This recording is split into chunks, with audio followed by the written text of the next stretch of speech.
Okay guys, so today we're actually gonna do an Ask Kim, like for real, so brace yourselves, have your questions answered by the oh so wise and Kim.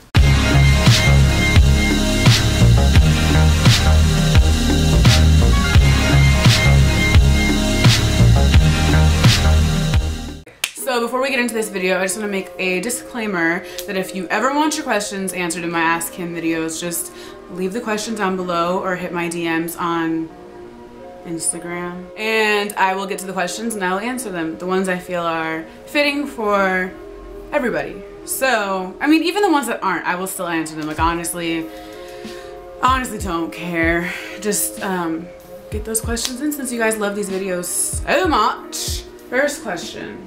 Do you ever tell yourself you want a man but you don't need a man but you want a man? Because I struggle every day asking myself this. Girl, I feel like that is the modern day struggle for almost 99.9% of both men and females. I know that like there's this whole like, independent bitch, like I don't need anybody to help me, I can take care of myself, like I can do all this on my own. Hell yeah, kudos to you because me too, girl. But you know, I would be lying to myself if I said that I didn't want, you know, a relationship or I didn't want somebody that I could grow old with and have kids with and settle down with. Like I would be lying because that's really what I want. And that's not because that's what like society has pushed onto us. That's just what I genuinely want. But don't get it twisted, I don't need it, but I want it. So yeah, I feel you, girl, but like, yeah, don't be ashamed or like don't feel embarrassed for wanting to have, you know, companionship. Like that's normal, but always make it clear that he doesn't need to be here. He is here because you want him to be there. So let him know if he fucks up, there can be another him in a minute. Matter of fact, he'll be here in a minute. So yes, I struggle with that, but be real with yourself. Come on, like if you want a relationship, you want it. That's it. So I'm going to be a senior in high school this year and I have trouble going out and being around tons of people because of my social anxiety. I was wondering if you had any advice for me to get out of my shell because it's my last year in high school and I plan to leave my hometown for college, but I also want to do wild fun shit before I go, like go to parties and interact with people, including guys. If you have any tips for me, I'd appreciate it. Also, do you have any advice about talking to guys? I hardly ever get male attention to the point where it goes to the point where it gets to the talking stage, but I'm tired of waiting for guys to come to me. I guess that's just me trying to say how to be more forward and open about wanting a specific guy. So for the social anxiety, I can totally relate. Like every time I go out, I almost hyperventilate because I get so anxious and nervous about, oh shit, about seeing people, talking to people, just basic human interaction. I get so like, oh my god.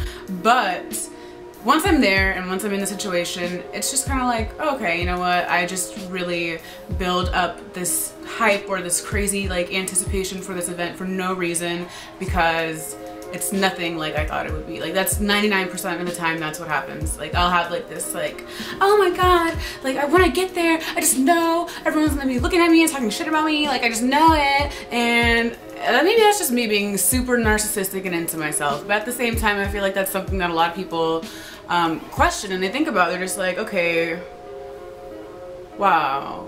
When I get into social situations, I can get really awkward. I can be very quiet. I can distance myself from people and I may come off kind of like bitchy, but it's really just me in my shell. Like I'm a very in my shell type of person, like unless I really genuinely want to be out there like that, then I'm super outgoing. Like as you guys see on here, like I'm super loud, obnoxious, and I'm joking all the time, and that's just me. So it's kind of like a switch, like an on and on type thing. But I mean, with my friends and stuff, obviously I'm like this 24/7, but when I go out, I mean, who really expects anyone to be 100% completely open with like everyone like right off the bat as like when you're out, you know? Like there is gonna be some type of guard that's up and that's completely normal, but don't let, you know, yourself be too guarded to the point where you're limiting yourself from even experiencing like normal high school stuff. If you want to do it, just forget everything you're thinking and everything that you're doubting about yourself and just go, because You don't want to look back and be like, damn, I really wish I did that, or I wish I talked to him, or I wish I did this. I wonder how it would have turned out. I wonder how it would have been. I wonder if I'd be with him right now. You don't want to think about any of that when you're older, because there's nothing you can do about it at that point. So just swallow it and go for it. Just go for it. I can only imagine, because I know girls rarely ever approach guys first. Like, it takes a lot of courage to talk to someone that you like, because people always say like, oh my god, what's the worst they could say? No, yeah, that's the worst that they could say, because it's gonna crush my confidence. Yeah, so it takes a lot of balls to talk to somebody that you like. So honestly, I don't even blame you for feeling the way that you do,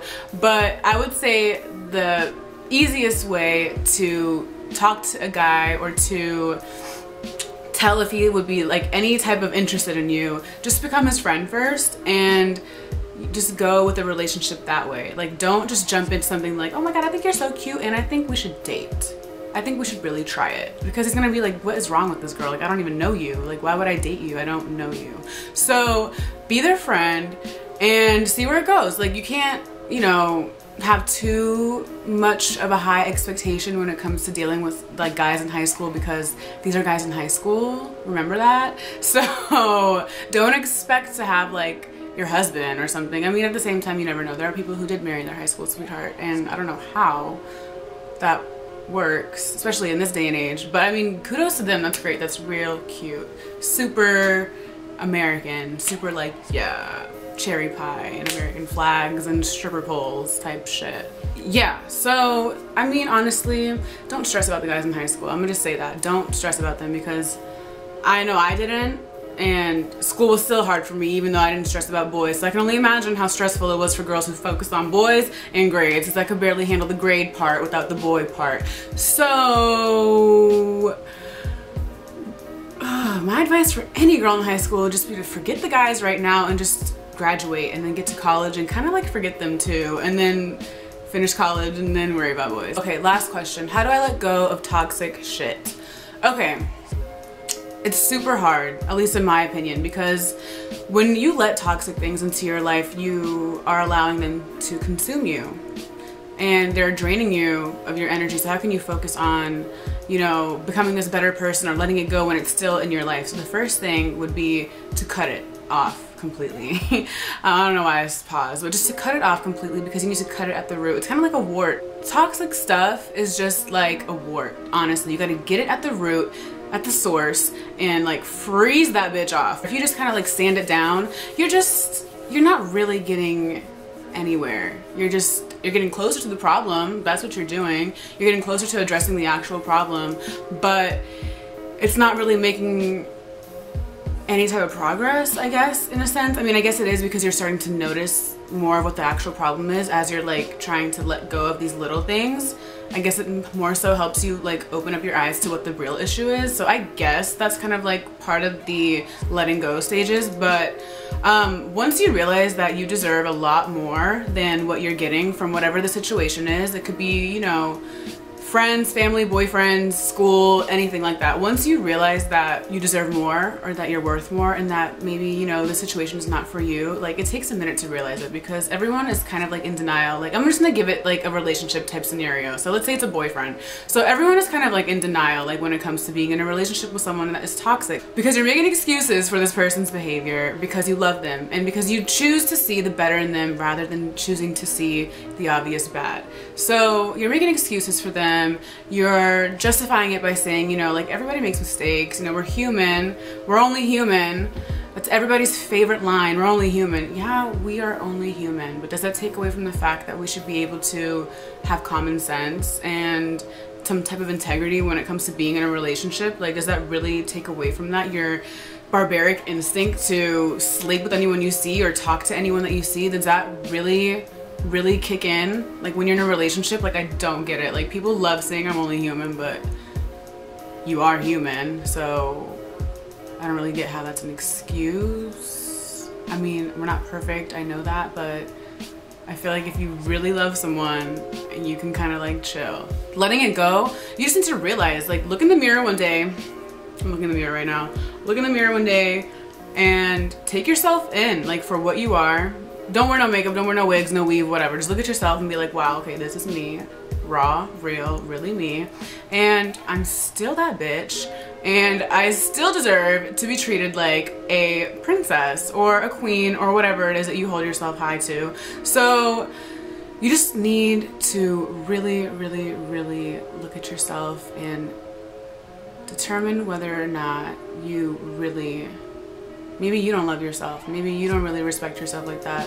Maybe you need to realize that. So I feel like once you do realize that, you'll be able to let it go much easier, because it was like that for me. At least when I was in a toxic relationship, I was holding on to it because I didn't really love myself that much. I was really insecure. I kind of used this guy as a crutch, like, to feel better.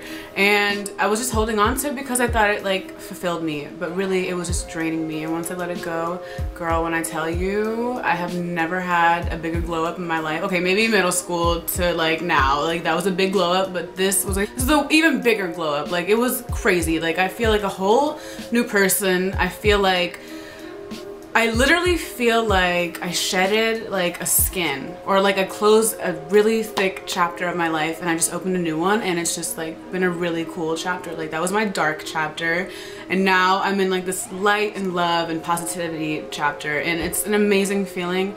And once you get there, I mean, you'll know it. Like, you'll know when you've gotten to that point, because you're gonna be so fed up with whatever it is that you're dealing with that you're just not gonna be able to handle it anymore. You're physically, mentally, emotionally not gonna be able to take any more of it. So you'll understand, you'll realize, and when you do, it's gonna be one of the best days of your life, honestly, I swear. So that's it for this Ask Kim video. I hope you guys enjoyed it, and leave your questions down below and I will get to them soon. If you have an embarrassing story, you can leave that down below as well, but just make a disclaimer that it's an embarrassing story and not like an, I mean, I think I'll be able to weed it out, but sometimes you guys have some really weird questions and I'm just like, did she mean to put this as an embarrassing story? No. Okay, so yeah, just make a disclaimer as to whether it's an embarrassing story or an Ask Kim, and I will talk to you guys soon.